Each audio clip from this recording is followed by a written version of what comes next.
مسجد میں مرکز عالمی مرکز ادبیات اردو کا قیام کیا ہے اور اس میں ایک لائبریری الخلیل لائبریری بھی جو ہے قائم کی ہے.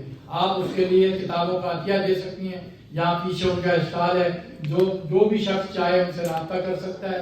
اس میں ان کا فون نمبر بھی لکھا ہے اور لائبریری کا ایڈریس بھی ہے, خود بھی جا کے دے سکتے ہیں یا ان سے رابطہ کر کے جمع کرا سکتے ہیں. تو الخلیل لائبریری کے لیے اس کار خیر میں آپ لوگ تعاون کیجیے. بہت بہت شکریہ.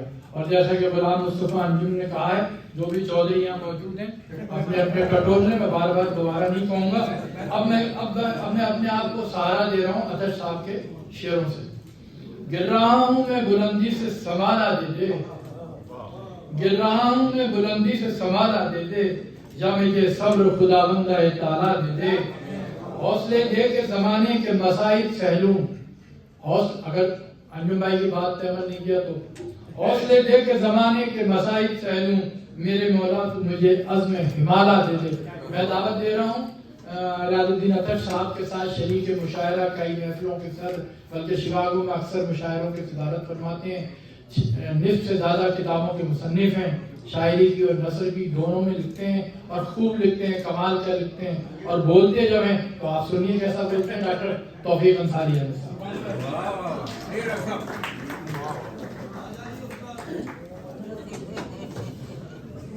بہت ساری خواتین و حضرات, بہت ساری آوازیں آ رہی ہیں اور میری کوشش یہ ہے کہ مختصر وقت میں کچھ کہوں, کہنے کی جسارت کروں. بہت سارا آپ نے سنا, بہت ساری باتیں آپ کو معلوم ہوئی خواجہ آتش کے تعلق سے. ہم نے ان کا دور یہاں پر دیکھا ہے اور جب وہ یہاں تشریف لائے تو اس کے بعد مسلسل ساتھ رہا آپ کی بیماری تک. تو وہ ایسے سلسلے, ایسی باتیں ہیں کہ وہ بعض باتیں یاد رہ جاتی ہیں. ایک وقت کا ذکر ہے کہ میری کتاب, پہلی کتاب کی رسم اجرا یہاں شکاگو میں ہو رہی تھی. اب ان کا ظرف دیکھیے آپ کہ جب یعنی کتاب کی رسم اجرا ہو گئی تو انہوں نے آگے بڑھ کر پہلی کتاب اپنے ہاتھ سے لے لی اور ہم سمجھے کہ بھئی یہ تحفہ ہے ان کے لیے, مگر انہوں نے کہا بھئی اس کی جو قیمت ہے میں قیمت دے کے لوں گا, میں ایسا نہیں لوں گا میں, تاکہ ایک مثال قائم ہو جائے, لوگوں کو معلوم ہو کہ بھائی یعنی کتاب کو خرید کر پڑھنا چاہیے. یہ اعلیٰ ضبطی کی مثال ہے آدمی کے کہ ان کو ان کی خدمت میں پیش کرنے کے باوجود بھی انہوں نے قیمت دینے کے بعد ہی ہاتھ لگایا کتاب اور کتاب کھول کے دیکھی. تو بہرحال یہ چند باتیں رہتی ہیں. ایک اور بات یہ ہے کہ ابھی نوری صاحبہ نے بہت ساری باتیں آپ سے کی ہیں. مجھے یاد آ گیا کہ جب عکس آتش کا رسالہ ترتیب دیا جا رہا تھا تو اب یہ سوال پیدا ہوا کہ اس کا نام کیا رکھنا چاہیے. تو حضرت سے کنسلٹیشن ہوا, میرے سے بھی بات ہوتی رہتی تھی, میرے سے بھی بات ہوئی. تو میں نے کہا کہ بھائی نوری صحابہ کے ذریعے میں نے کہا کہ اس کا نام عکس آتش ہونا چاہیے. یقین مانیے انہوں نے دل سے پسند کیا اس کو اور کہا یقیناً یہ نام بہت عمدہ ہے. تو یہ سعادت نصیب ہوئی کہ عکس آتش کا نام میں نے سجیسٹ کیا اور وہ نوری صحابہ کی ادارت میں تھا. یہ چند باتیں ایسی ہوتی ہیں جو یاد رہ جاتی ہیں وقت کے ساتھ ساتھ.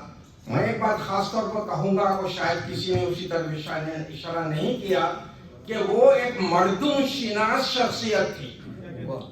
مردم شناسی جو ہے یہ ہر ایک کا ذات نہیں ہوتا, آدمی کو پہچاننے میں وقت لگتا ہے, مگر انہوں نے زمانہ دیکھا تھا اور یہ سمجھتے تھے کہ کس میں کیا ہنر ہے, اور اس بات کو میں نے منظوم بھی کر دیا ہے. مگر آپ کو شاید وقت ملے تو وہ سناؤں گا, مگر اس وقت نہیں. تو بہرحال یہ بات ضرور ہے کہ وہ مردم شناس شخصیت ہے. چنانچہ ہم سب لوگ شعراء اور غیر شعراء سب لوگ ان سے ملا کرتے تھے.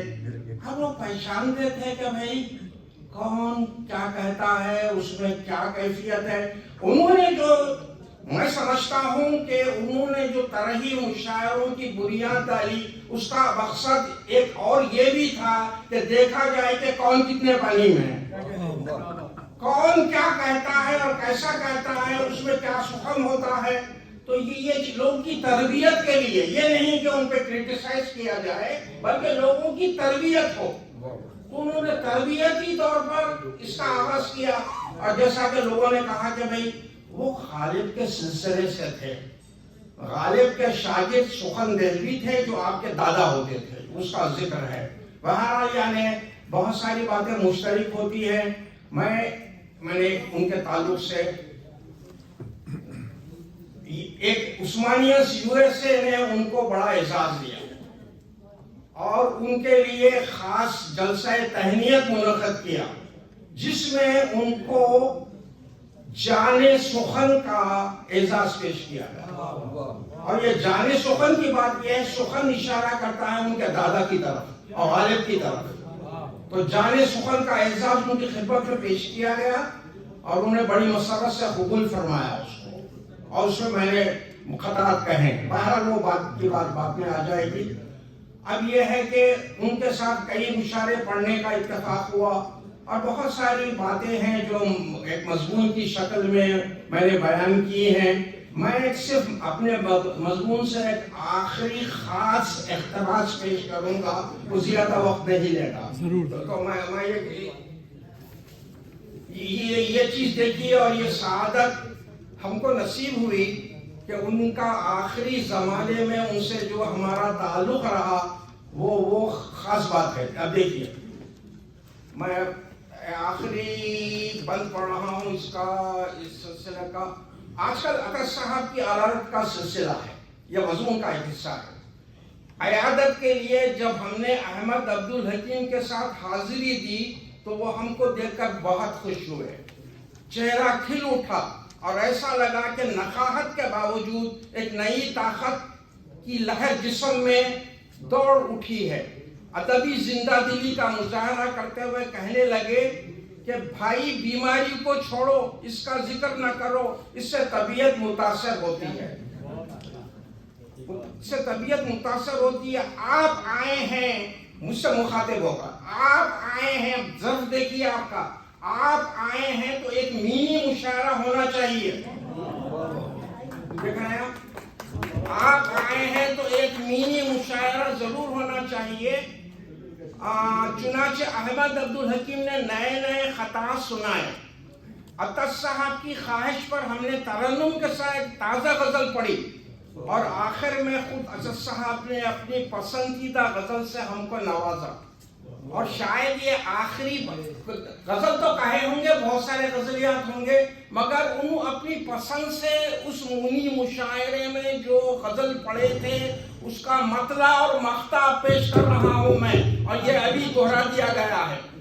میں عرض کر رہا ہوں، ہر گوشے عالم میں زمانے کی صدا ہوں، ہر گوشے عالم میں زمانے کی صدا ہوں، میں وقت کا چلتا ہوا نقشے کفے پا ہوں، میں وقت کا چلتا ہوا نقشے کفے پا ہوں۔ اور یہ آخری شعر دیکھیے، انہوں نے غزل پوری پڑھی اور پھر یہ آخری شعر کہا، اور یہ میں سمجھتا ہوں یہ اعزاز ہم کو ہی حاصل ہوا صرف کہ اس وقت اس علالت کی کیفیت میں انہوں نے یہ پڑھا، اور یہ کس قدر سادہ خطا ہے۔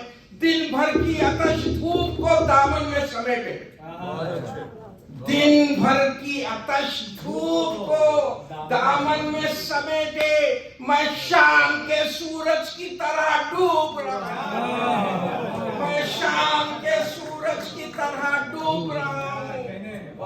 یہ آخری جملہ بھی ملاحظہ فرمائیں، یہ ضرب دیکھیے، یہ بینی مشاعرہ عطا صاحب نے ریکارڈ کر لیا اور کہنے لگے رات کو جب جی گھبراتا ہے تو سن لیتا ہوں۔ بہت بہت شکریہ، بڑی نوازش۔